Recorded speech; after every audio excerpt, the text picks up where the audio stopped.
everyone, how are you doing? I'm just back with another video tonight, this morning, and again, 24 hours ago. It's 6:03 in the morning. Just got in from work again, and so I just wanted to continue on from yesterday, where I was discussing really why I couldn't stop gambling. I've been looking a lot again at videos and seeing a lot of videos of people who really are going through the ringer, baffled, trying to figure it out, trying to understand why, and trying to make sense of it, because I mean, for many, gambling just does not make any sense whatsoever. With me, I knew, like I've said before, I knew that I couldn't gamble. I knew that I shouldn't gamble.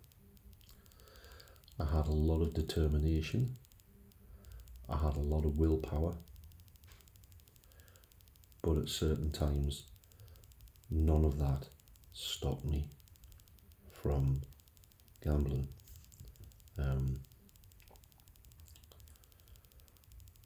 That's the thing, I would gamble even if I didn't want to.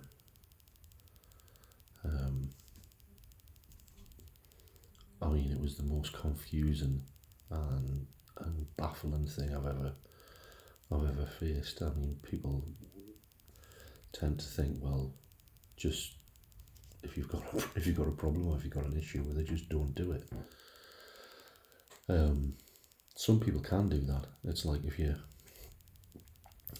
you burn yourself on the kettle, you don't put your hand on the kettle again, because you know that if you do that, you're going to get burnt and it's going to hurt.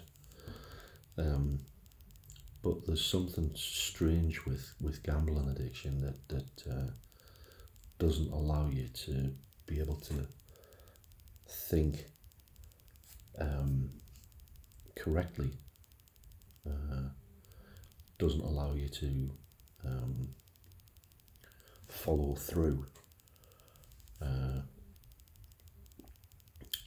where it's going to take you. Doesn't allow you to remember all of the pain, suffering and misery of a week or even a month ago, or a couple of days.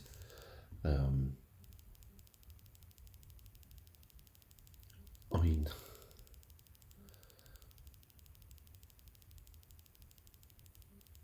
I never used to think this time it'll be different.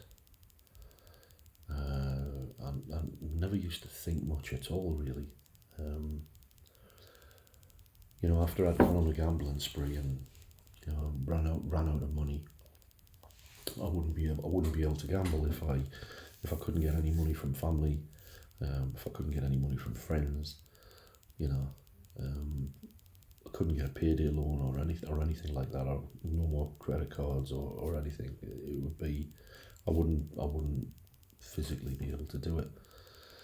But when I had access to money, that's what I did.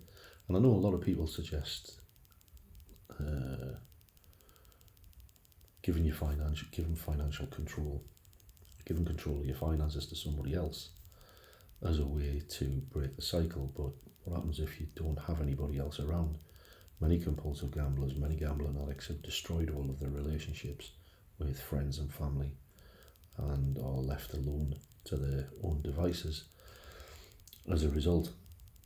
So trying to get somebody else to look after the finances can be, some people can do it and that works for some, but for many gambling addicts that's not an option.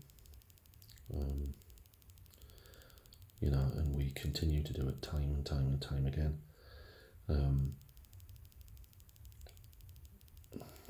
My own personal experience was, no matter how bad it got, I would always gamble. And the thing is with gambling, I mean, as far as I'm concerned, it's like if we look at, say, a 12-step recovery program, and we look at that first step, and it says we admitted we were powerless and our lives had become unmanageable. When we say we admitted we were powerless, it doesn't say we admitted we couldn't do it. So it doesn't say we admitted we can't gamble, because many of us know that we can't gamble, but still do anyway. So when you think of the with my interpretation of that is when it says we admitted we were powerless, when we admit we were powerless, it means that we are powerless to stop ourselves from gambling, which means we will gamble again because we're powerless to stop it, powerless to prevent it from happening. And that can be a big shock to people, and many people don't want to admit that. But my experience was that nothing I did really worked. Nothing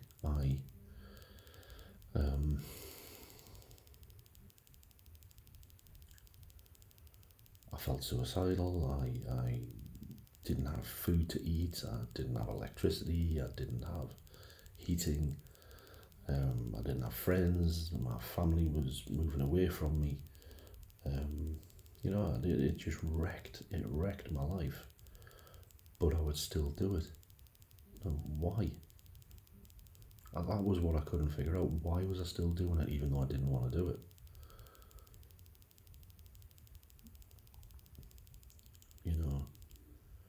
I would never.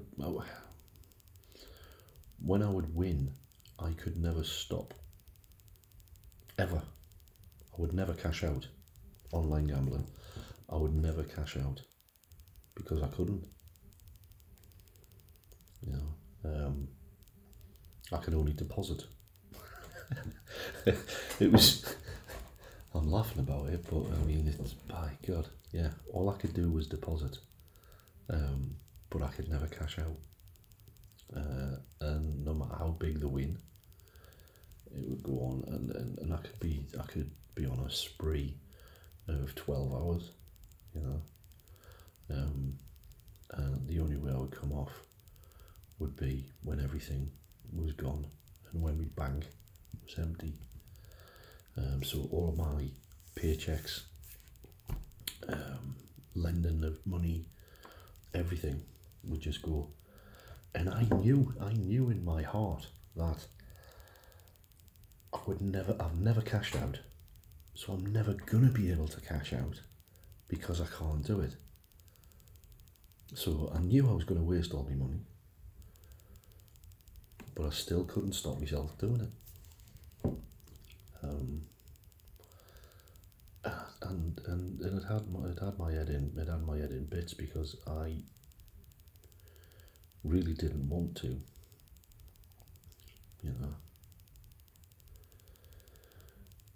As far as I'm concerned, this whole thing about what am I powerless over? I'm powerless to stop myself placing that first bet. And my life is unmanageable as a result. My life becomes unmanageable as a result.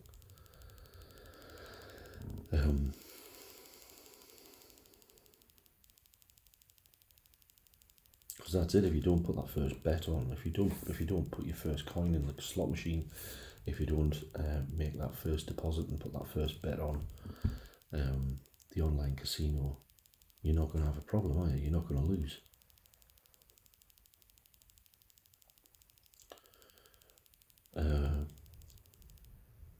If you're wondering whether you're a gambler, try going out and try doing an experiment of having a few bets, or place 2 bets and then stop, and then just walk away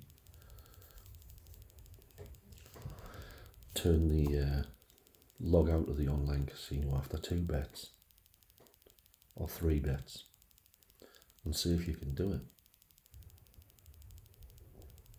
You know, the likelihood is if you're like me, you've got no chance. So it's like to be powerless over something means that we don't have the ability to choose whether we do it or not. We can't choose not to do it.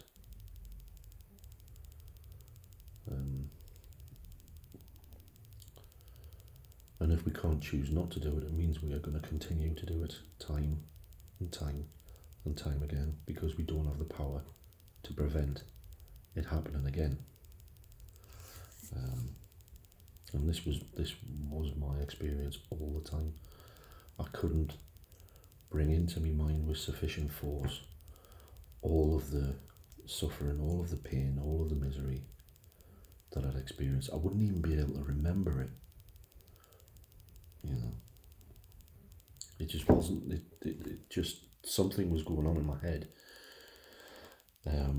that I wasn't aware of. It was like it just wouldn't allow me to be able to remember all of that misery and pain to stop me from placing the first bet. And once I placed the first bet, I placed the second, the third, the fourth, the fifth, and then before I knew it, I would get that that thing coming up on the online casino. You know, where I'd cleared the bank account out and it would come up declined from bank on the online casino where I couldn't deposit any more money, and I would be without food again, without heating, sometimes without electricity, thinking how the hell did that happen? Because 4 hours previously I was determined that I wasn't going to gamble. So this is the thing about it. It's like the reason I couldn't stop gambling was because I didn't have the power to choose whether I gambled or not. I had lost the power of choice when it came to gambling.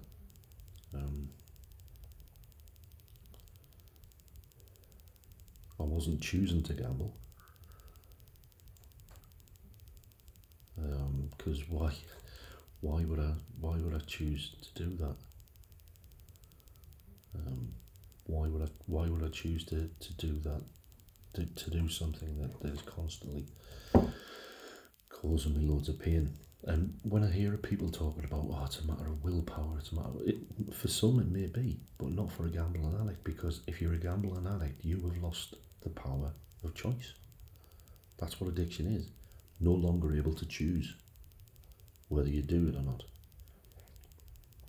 You do it whether you want to, and you do it whether you don't want to.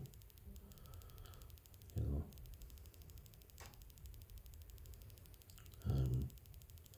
Half the time I wasn't even craving to gamble. It would just be click of a switch and I would do it. I could have a really strong, like I say, I could have a really strong determination not to do it, and then all of a sudden something would just click in my mind, and I wouldn't remember that I had this really strong determination to do. That I wouldn't remember that I had a really strong determination not to do it just moments ago, with sufficient power to stop me from doing it. And if this is confusing you, if this sounds confusing, because it is. It baffled me, and you know, it really confused me for years. You know, I didn't used to think about gambling all the time. I used to think about not gambling all the time. I was obsessed with not gambling because I was desperate not to gamble, and I was desperate to find a way out somehow. You know, I tried stopping gambling by taking away the internet access. So I tried by leaving my modem at work many times. Um, that didn't work because I always brought the modem back. The your cash cards that you have, I would order a new cash card, and the 3 digit security code on the back, I would open it up and try and force myself not to look at it, and then scratch it out. So this is how crazy it is. And sometimes it would work, but sometimes I would see the number and remember the number and be like, oh no, I know the number, I know the 3 pin, I know my 3 pin security code, so I'm going to gamble again, and I did, you know.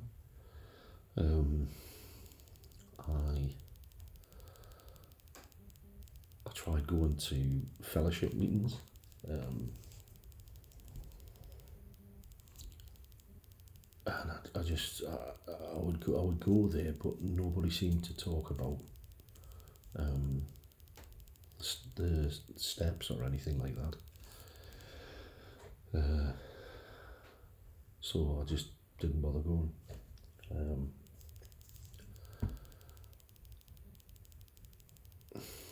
Yeah, it was a really, really lonely time. I used to pray. I used to pray that I would die in my sleep.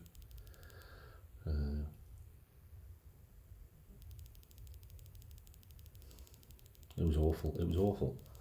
And I see so many people on YouTube kind of just talking about going through the same situation.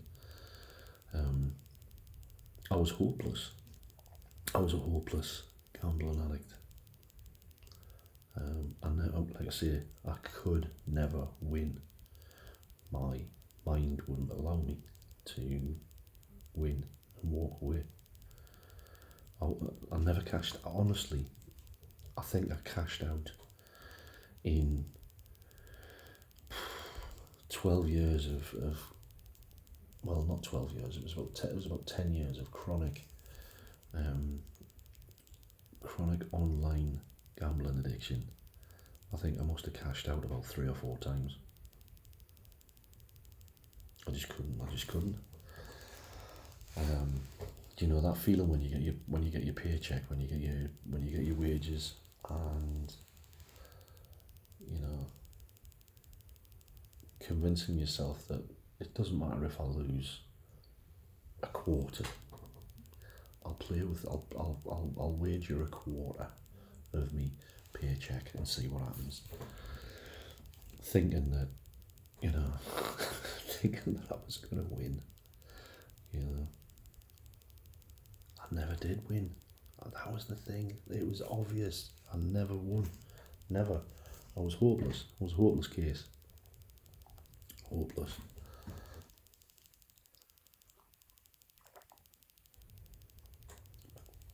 But I just couldn't stop. I couldn't stop.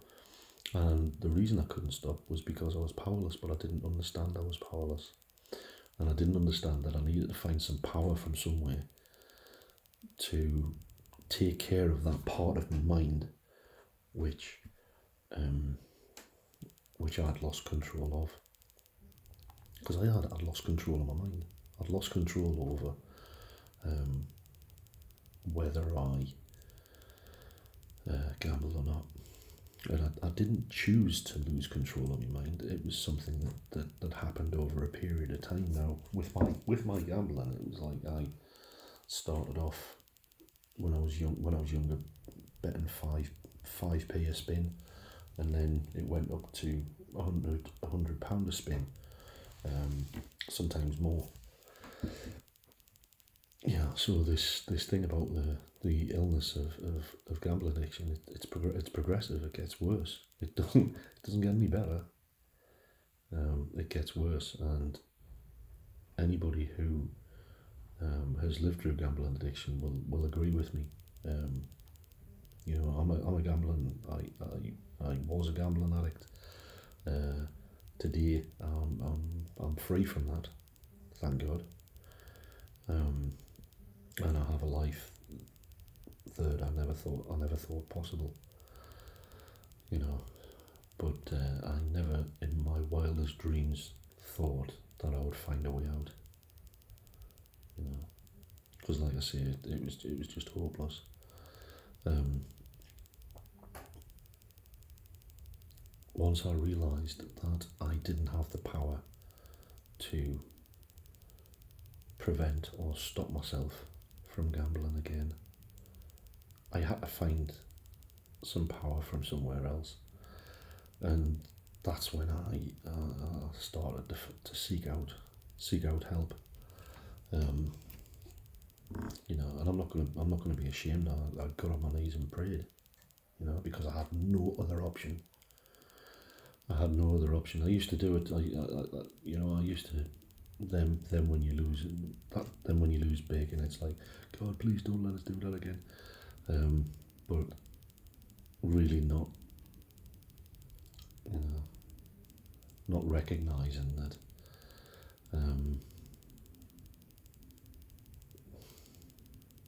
That it was going to happen. That it was going to happen again.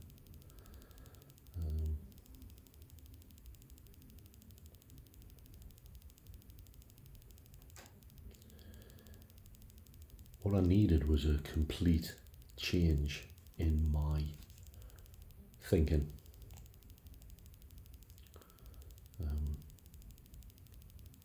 Because I couldn't trust my own mind. That's how mad it is. I couldn't trust my own mind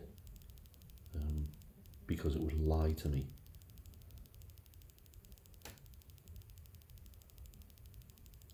That may sound crazy, but that's what it is. You know, anybody who's been through it knows exactly what I'm talking about. My mind would lie to me all the time, but I didn't know it was lying.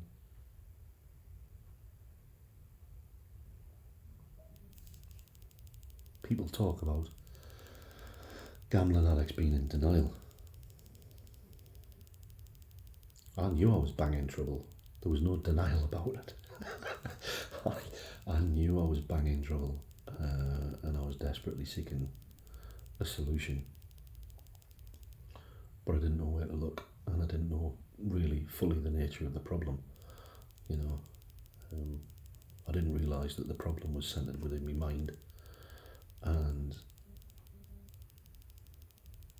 that I'd lost control of certain. I didn't recognise that I'd lost control of my ability to choose whether I did it or not. But it was obvious. It was obvious. I mean, you know, why would I keep choosing to do that?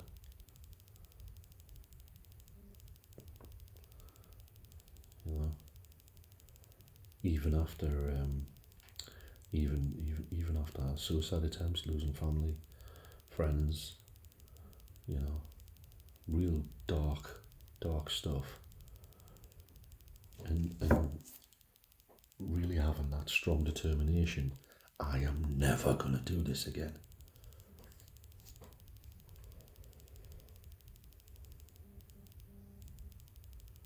Why would it? You know, where does that determination that we have when we go through those experiences? Where does that go? It just disappears. Where does all the memories and experiences of all the pain and misery and suffering that we inflict on ourselves and others? Where does that go when we are in that process of going to gamble? Why can't we recall all of that as a means to say, well, fuck that, I'm not doing that. I know what happens. I'm never gonna do that again. Why can't we do that? Well, it's because we are powerless. We become powerless as gambling addicts. We become powerless over our ability not to do it. And I know I keep repeating this, but that's the nature of the problem, you know.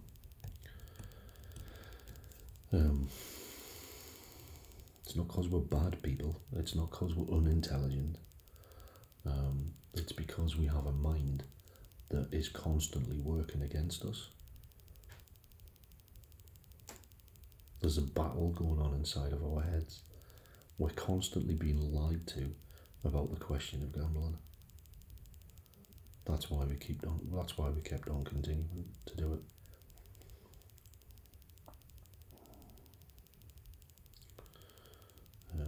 Anyway, I'm going to leave this here. I don't want to sound too preachy. I hope this has been of some use.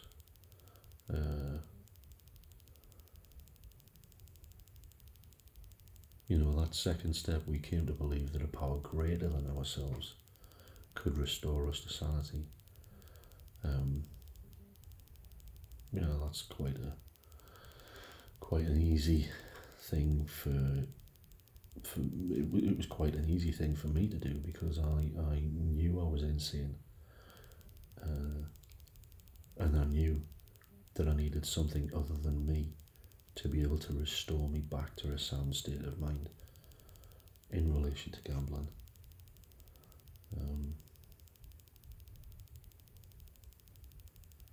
Yeah. Anyway, that's all I've got. I hope these videos help. I'm not like,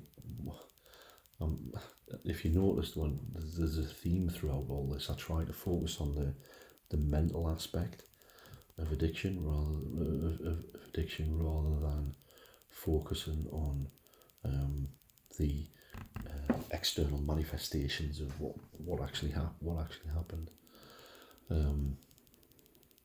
Because I found, for me, that's what really got me to understand when I was able to talk to somebody who was talking the way I am to you about the illness of gambling addiction.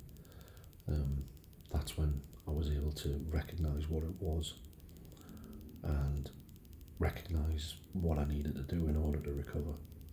So I'll leave this there. Take care.